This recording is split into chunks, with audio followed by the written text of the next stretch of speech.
and eventually that person might, if they don't have a community, they don't have any type of mentorship or anything like that, they'll end up using again. They'll go back and be around their old using buddies, and they might end up, after a while, start using again.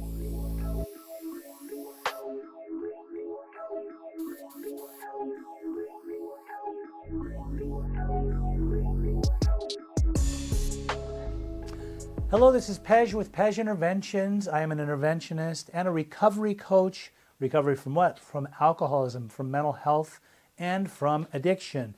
I do a lot of different types of work helping people get on the path of recovery, or helping their loved ones, their family members, try to help them too so that they don't keep enabling them.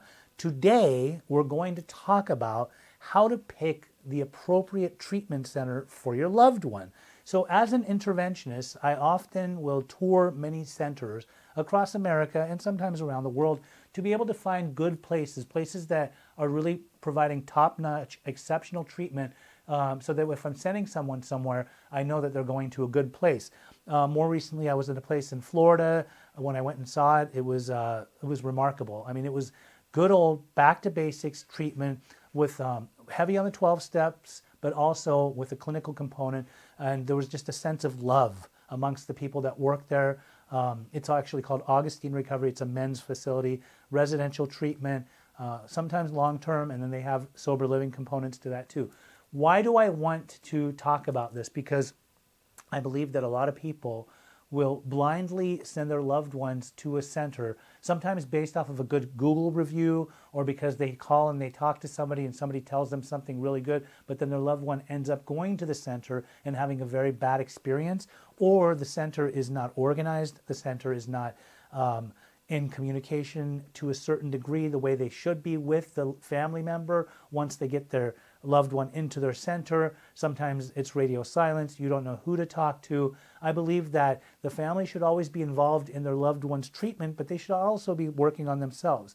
I love centers that provide family weekends, family therapy as well, to try to help balance out whatever inconsistencies in past recovery that their loved one has tried to have didn't follow through.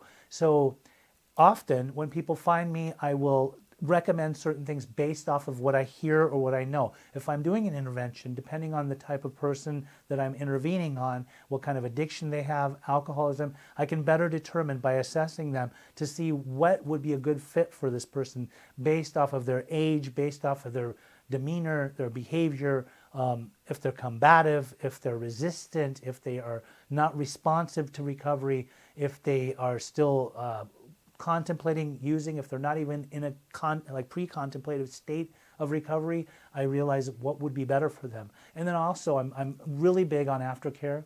I do believe that if somebody goes to treatment for 30, 60, 90, 120 days, that's not going to be enough.